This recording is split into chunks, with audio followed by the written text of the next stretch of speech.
मुस्लिम धर्मगुरु मौलाना जर्जीज पर एक मुस्लिम लड़की ने ही बलात्कार का आरोप लगाया था। 17 जनवरी 2016 को जैतपुरा में एफआईआर दर्ज हुई थी और अब दूधगामी न्यायालय वाराणसी ने दोषी करार दिया है मौलाना जर्जीज को। अस्सलाम वालेकुम। क्या है मौलाना जर्जीज का मामला? क्या मौलाना जर्जीज को जेल हो गई है? और मौलाना के ऊपर किस लड़की ने इल्ज़ाम लगाया है और इस पर मौलाना का क्या कहना है? इन तमाम चीज़ों का हम खुलासा करेंगे। इससे पहले हम आपको एक दरख्वास्त करना चाहते हैं, वो ये है कि आप सब लोग हमारे चैनल को सब्सक्राइब करें और हमारी वीडियोस को लाइक करें और कमेंट बॉक्स में हमेशा अपनी राय रख के जाएं और आपको वीडियो के अंदर क्या कमी लगती है, क्या अच्छाई लगती है, वो भी हमें बताकर जाया करें। तो आइए चलिए हम शुरू करते हैं कि मौलाना जर्जीज का आखिर मामला क्या है, क्यों उनको जेल हुई, किस लड़की ने उनके ऊपर इल्ज़ाम लगाया है और इस पर मौलाना जर्जीज की जो बात है वो भी हम आपको सुनाएंगे।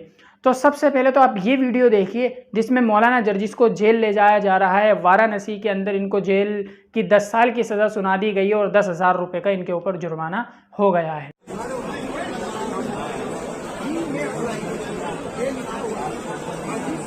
अब इसके बाद आप उस लड़की का वीडियो देखिए जिसने मौलाना के ऊपर इल्ज़ाम लगाया है कि मौलाना उनके 2 साल से मौलाना को वो जानती थी और मौलाना उसके साथ जिना कर रहे थे और मौलाना उन्हें उसकी अश्लील वीडियो बनाई और गंदी वीडियो बनाई और उसको मौलाना ने जो है ब्लैकमेल किया। मौलाना जर्जीज को कब से जानती है? मैं मौलाना जर्जीज को 2 साल से। अब इसके बाद आप खुद मौलाना की ज़बानी ये सुनिए कि मौलाना पूरी बात को बता रहे हैं कि आखिर हुआ क्या था, ये मसला कब से चला, कब क्या हुआ और आखिर तक क्यों ये चीज़ें पैदा हुई, ये मौलाना खुद बता रहा है। पूरे वीडियो को ध्यान से सुनिए। मैं नहीं चाहता था कि मैं कुछ बात अपने मामले को लेकर बोलूं, लेकिन मुझसे हमारे पीछे बैठे हुए एक साहब कहने लगे, नहीं मौलवी साहब यहाँ बड़ी गलतफहमियां हैं। तो अब गलतफहमियां जिसके अंदर है तो उसको तो हम दूर कर नहीं सकते, वो तो रहेंगी। लेकिन तसव्वुर कीजिए मेरे भाइयों कि इतनी जल्दी इंटरनेट का जमाना है और मैं शुक्रगुजार हूं बनारस की जमात का, मैं शुक्रगुजार हूं वहां के लोगों का। यकीन कीजिए एक शख्स से हमारी इटावा में राजनीतिक लड़ाई कह लो, सियासी लड़ाई कह लो, ये 10 साल से चली आ रही है। बदकिस्मती से वो भी मौलवी है। नाम लेने की जरूरत नहीं है, आप लोग समझ गए होंगे। और उसने अपना वो चोला बदलता रहता है। मऊ में भी आया था, उसको देवबंदी लोग बुलाते हैं तो वो देवबंदी बन जाता है, बरेलवी बुलाते हैं तो वो बरेलवी बन जाता है, शिया बुलाते हैं तो वो शिया बन जाता है। इटावा में जैनियों ने बुलाया तो वो जैनी भी बन गया और यहां शिवलिंग बनते हैं वहां जाकर वो माथा भी टेक लेता है और वो टीका भी लगा लेता है। उसको पैसा चाहिए एनजीओ के नाम पर कि मैंने इतने गैर मुस्लिमों को मुसलमान किया, मेरा इतना बड़ा एनजीओ चल रहा है, इतना बड़ा मदरसा, जबकि सब झूठ है, सब फराड है। चूंकि मैं पूरे मगरबी यूपी का अमीर हूं, मैं उसको तस्दीक लिख कर नहीं देता हूं। मैं कहता हूं तुम्हारे पास 2 बच्चे जब मदरसे में नहीं पढ़ रहे तो मैं क्यों लिख कर दूं? तो वो 10 साल से ये दुश्मनी चली आ रही है कि ये मेरा बाहर चंदा नहीं होने देता है, जहां होता है वहां रोक देता है और जब कोई तलाश करने आता है मेरा मामला तो ये कह देता है यहां कुछ नहीं। तो बहुत से मामलात में उसने हमें फंसाना चाहा, लेकिन जब कोई दाल नहीं गली तो उसने बनारस की एक लड़की को जो दिमाग से पागल है, 6 साल से उसका दिमाग का इलाज चल रहा है, वो फजर की नमाज पढ़कर फजर की नमाज के टाइम अजान के बाद वो निकलती है और इटावा का वो मौलवी 4 लोगों के साथ 4 4 व्हीलर यानी 4 पहिए वाली गाड़ी लेकर गोल गड्ढा पे खड़ा हो जाता है और उस लड़की को फोन करके बुलाता है। वो लड़की सुबह फजर की नमाज के टाइम पर गोल गड्ढा पहुंचती है, जलालीपुरे की रहने वाली है और उस लड़की को टाटा सोमो में अपनी 4 व्हीलर गाड़ी पर बिठालकर इटावा लाता है और 4 दिन उन 4 लोगों ने उसको अपने पास रखा। करहल, मैनपुरी और इटावा, उसको बहुत सी जगह घुमाया और उसको पढ़ाया, लिखाया, समझाया, उसके दिमाग में बात भर दी और वो उसको यहां भेज दिया ट्रेन पे बिठाकर और इटावा की पुलिस उसको लेकर आई। इटावा की पुलिस कि दिमाग से पागल है, इसको इसके घर तक पहुंचे। तो उसको थाने में लेके आई। जब जैतपुरा थाने में लेके आई तो वो 4 दिन में बहुत कुछ सीख चुकी थी, और 4 दिन में सीखने के बाद उसने जैतपुरा थाने में हमारे खिलाफ FIR दर्ज की कि मौलाना जर्जीस मेरे घर आए 19/11/2015 को, और उन्होंने मेरा जबरदस्ती मुंह पकड़ा दिन में 2 बजे और मेरे साथ गलत काम किया। लेकिन अल्लाह जजाए खैर दे उसके माँ बाप को। उस लड़की को एक तरफ बिठाल कर जब उसके माँ बाप को बुलाया तो उसके माँ बाप से पूछा कि तुम मौलाना जर्जीस को जानते हो? उन्होंने कहा कि हाँ, जलसा करने आते हैं, मैं जानता हूं, मशहूर आदमी है। कहा नहीं, तुम्हारे घर कभी आए? कहा नहीं, हमारे घर तो नहीं आए। कहा तुम्हारी लड़की बोल रही है कि मेरे घर पे आए और 2 बजे दिन में 19/11/2015 को मेरे साथ गलत काम किया।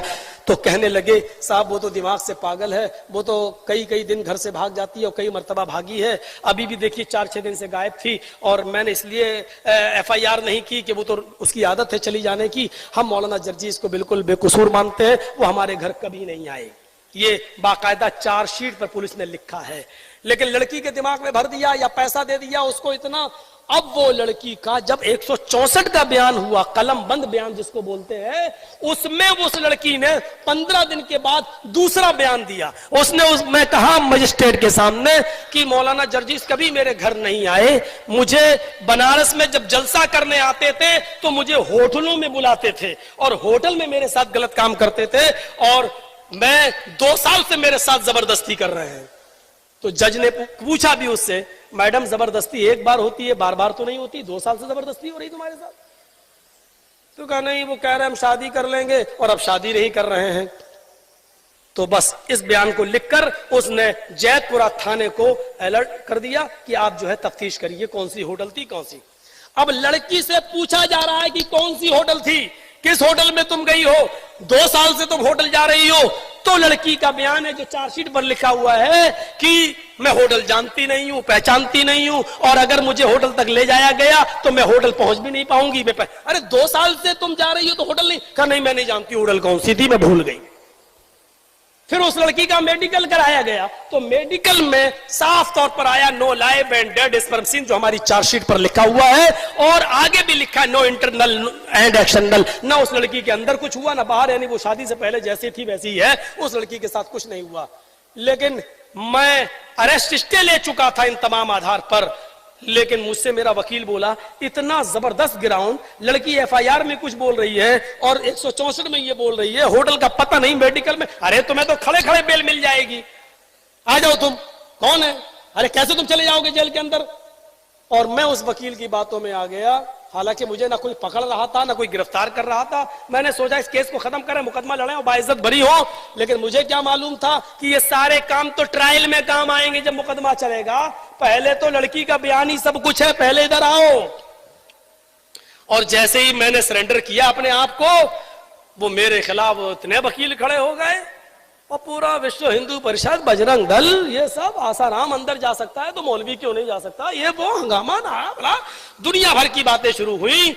और मैंने अपने पैरों पे खुद कुल्हाड़ी मार ली और सरेंडर होकर मैं अंदर हो गया। अब अंदर हुआ तो फिर हालात ऐसे बदल गए कि 2-3-5 दिन में जमानत हो जानी थी। लेकिन फिर इलेक्शन आ गए।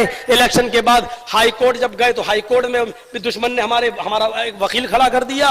उस वकील ने कहा अरे ये तो बाल ठाकरे के खिलाफ बोले, अडवाणी के खिलाफ बोले, इनके ऊपर तो बड़े मुकदमे चल रहे हैं।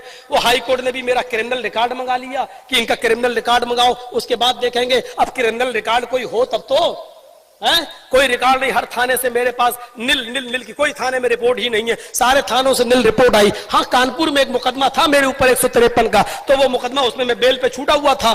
तो हमारे वकील ने बहस की, अरे 153 क्या, आजकल शराबी को शराबी कह दो वो FIR करा देता है, जुआरी को जुआरी कह दो वो FIR करा देता है। तो ये कोई मुकदमा नहीं है, कोई अपराध नहीं है। तो जज ने कहा कि भाई क्या बात, कहा भाई लड़की बालिग है, कह रही है कभी घर कभी कह रही है घर, मेडिकल में कुछ है नहीं, लिहाजा उसने फौरन बेल दे दी मुझे। अब जब बेल मिली मुझे तो अब मेरा दुश्मन फिर चौकन्ना हुआ। अब तो बेल मिल गई, अब तो जर्जीस भी मेरे खिलाफ कुछ ना कुछ करेगा। तो उसने फौरन कानपुर में जाकर मेरे खिलाफ कानपुर का वारंट जारी करवा दिया। अब मैं नहा धोकर बैठा था कि आज मेरी बेल हो रही है, आज मैं रिहाई है, बनारस से निकलूंगा। तो बनारस से रिहाई तो आई नहीं, मेरा वारंट और आ गया। मैंने कहा भाई मेरी रिहाई क्या हुई? कब तुम्हें कानपुर जाना पड़ेगा, ट्रांसफर होगा। मैंने कहा क्या हुआ?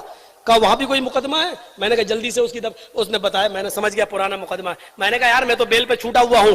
बोले अब यहां से आपको ट्रांसफर किया जाएगा। तो अब मुझे वहां ले जाया गया, बनारस की पुलिस हमको लेके वहां पहुंची, लेकिन वहां मैं बस खड़े ही खड़े मैं छूट गया। उसने कहा कि आप तारीख पे क्यों नहीं आए? मैंने कहा मैडम मैं जेल में था, मैं कैसे आता 4 महीने। तो आपके वकील को आप एप्लीकेशन लगाना चाहिए। मेरा वकील बोला मुझे भी नहीं मालूम था ये जेल में थे।